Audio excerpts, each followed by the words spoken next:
The window that looks back. Every night at exactly to 17 a.m., the same window across from mine lights up.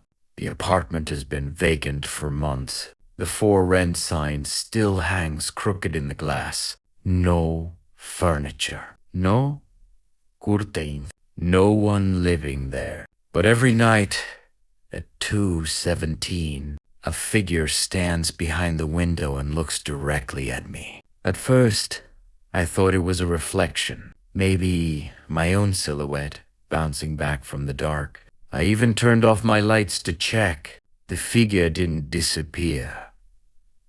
It stood there motionless, just behind the glass. I couldn't see its face clearly, only the outline of a head and shoulders, watching. The first time I waved, it didn't respond. The second time, it tilted its head slightly. That was when I realized something was wrong, because I hadn't moved. I had been frozen in place the entire time. The next morning, I called the management office. I asked about the unit across from mine. 3 bytes, the woman said.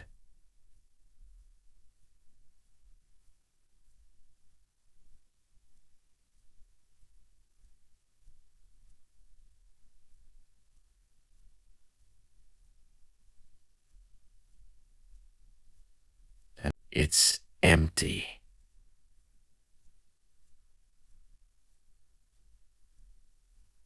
How long has it been empty? Since before you moved in.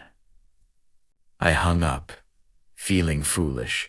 Maybe I was just tired. Maybe my mind was filling in shapes where there were none. But that night at 2:17 a.m., the light came on again. This time, the figure was closer to the window, and I could see more. It wasn't just standing there.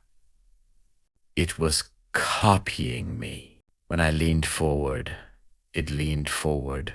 When I stepped back, it stepped back, perfectly in sync, like a delayed mirror.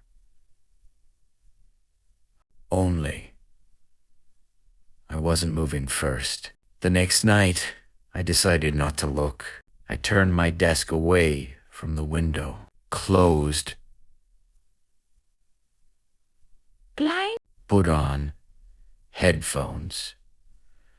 At 2:17, I felt it, that crawling sensation on the back of my neck, the feeling of being watched.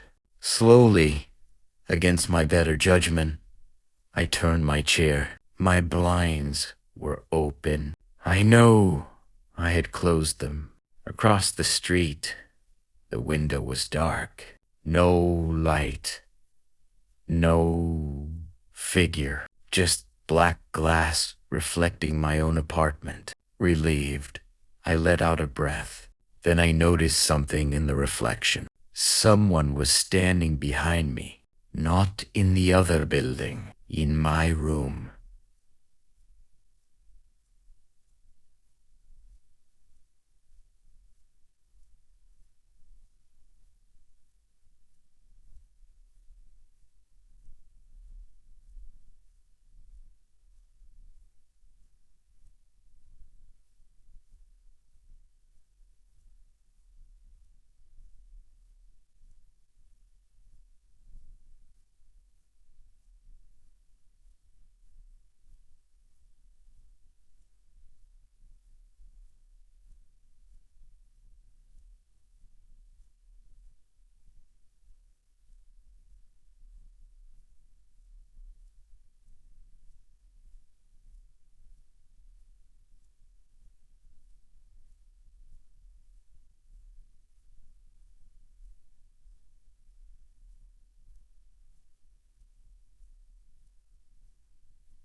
I spun around.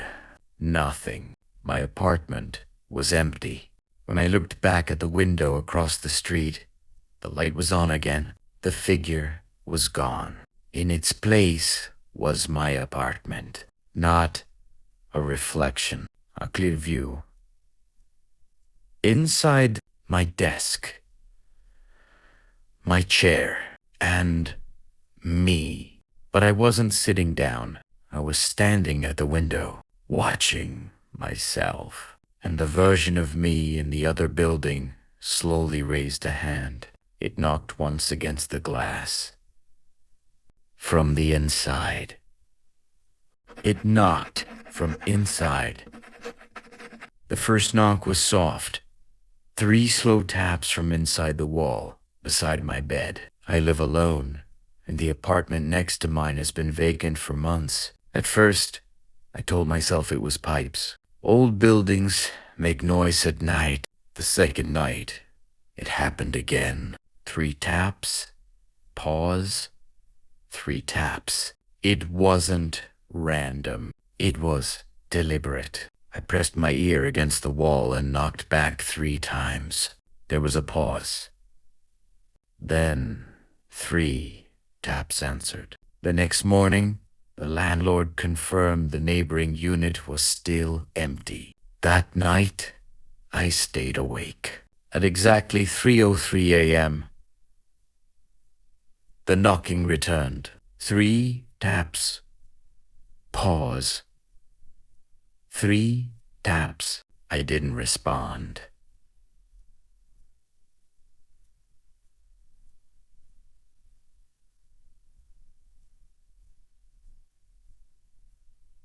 The pattern changed. 2 taps. Pause.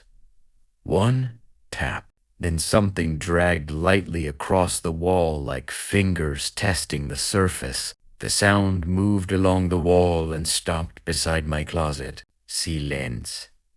Silence. Then a single knock came from inside the closet door. Primera, esta red, otote, italiano.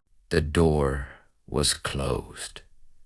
Slowly, the handle turned slightly, as if someone inside was testing whether it was locked. I backed toward the apartment door, never taking my eyes off it. I ran out into the hallway and stayed there until morning. When I returned, the closet door was open. Nothing had been moved, but on the inside wall of the closet, written faintly in the dust, were 3 words. You knocked first. That night, I slept at a hotel. At 3:03 a.m., my phone vibrated 3 short pulses. Pause. 3 short pulses. The knocking doesn't come from my wall anymore. It comes from wherever I am.